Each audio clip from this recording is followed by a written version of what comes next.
ایک دفعہ کا واقعہ ہے کہ ایک استاد اپنے شاگرد کے ساتھ بازار سے گزر ہی رہا تھا کہ سامنے سے ایک آدمی آ کر انہیں برا بلا کہنے لگ گیا۔ وہ آدمی غصے سے لال پیلا ہو رہا تھا۔ وہ مسلسل استاد کے ساتھ اول فول بک رہا تھا۔ استاد نے اس کی باتوں کا جواب دیے بغیر مسکراتے ہوئے اس کے پاس سے گزر گیا۔ استاد کو مسکراتے دیکھ کر وہ آدمی اور غصے میں آ گیا اور استاد کو گالیاں نکالنے لگا۔ نہ صرف استاد کو بلکہ اس کے خاندان کو بھی برا بلا کہنے لگا۔ یہ سب ہونے کے باوجود بھی استاد مسکراتے ہوئے آگے بڑھتا رہا۔ جب اس آدمی نے دیکھا کہ میری باتوں کا استاد پر کوئی اثر ہی نہیں ہو رہا تو وہ منہ میں بڑبڑاتے ہوئے ان کے راستے سے ہٹ گیا۔ اس آدمی کے جاتے ہی شاگرد نے استاد سے پوچھا، آپ نے اس آدمی کی باتوں کا جواب کیوں نہیں دیا؟ اور تو اور آپ مسکراتے رہے۔ کیا آپ کو اس کی کوئی بات بری نہیں لگی؟ کیا آپ کو اس کی کسی بات پر دکھ نہیں ہوا؟ استاد نے شاگرد کی طرف ایک نظر دیکھا لیکن اس کی بات کا جواب دیے بغیر اسے پیچھے آنے کا اشارہ کیا۔ شاگرد خاموشی سے اس کے پیچھے چلنے لگا۔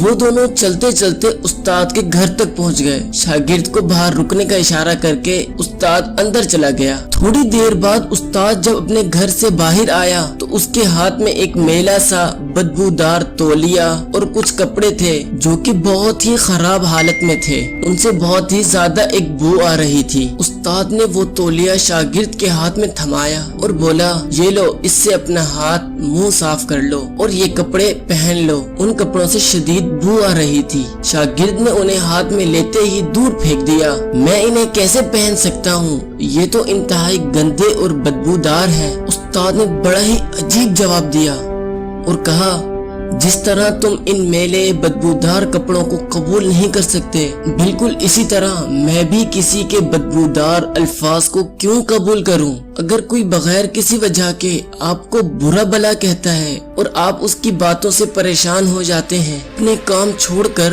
ان کی فضول باتوں کے بارے میں سوچنے لگتے ہیں، ان پر غصہ کرنے لگتے ہیں، تو یہ بالکل ایسے ہی ہے جیسے آپ نے اپنے اچھے اور صاف ستھرے کپڑے اتار کر کسی کے دیے ہوئے میلے کچیلے بدبودار کپڑے پہن لیے۔ دوستو، اکثر ایسا ہوتا ہے کہ ہم بڑے اچھے موڈ میں ہوتے ہیں، کہیں جا رہے ہوتے ہیں، گاڑی ڈرائیو کر رہے ہوتے ہیں اور کوئی بلا وجہ ہی ہم سے جھگڑ پڑتا ہے اور ہم اس کی وجہ سے اپنا موڈ خراب کر لیتے ہیں، اپنا دن خراب کر لیتے ہیں۔ ہم جو کر رہے ہوتے ہیں اسے بھول کر اس آدمی کو ڈسکس کرنے لگ جاتے ہیں، ان کے رویے پر دکھی ہوتے رہتے ہیں۔ دوستو، ایسے لوگ کوڑے کے ڈرم کی طرح ہوتے ہیں۔ ایسے لوگ ذہنی طور پر بیمار ہوتے ہیں۔ انہوں نے اپنی فرسٹریشن کسی نہ کسی پر تو نکالنی ہوتی ہے، اپنا کچرا کسی کے اوپر تو پھینکنا ہی ہوتا ہے۔ اسی لیے دوستو، آپ ایسے لوگوں کا شکار ہرگز نہ بنیں۔ اگر کوئی کوڑے کا ڈرم آپ کو نظر آئے تو بچ بچا کر مسکراتے ہوئے اس کے پاس سے گزر جائیں۔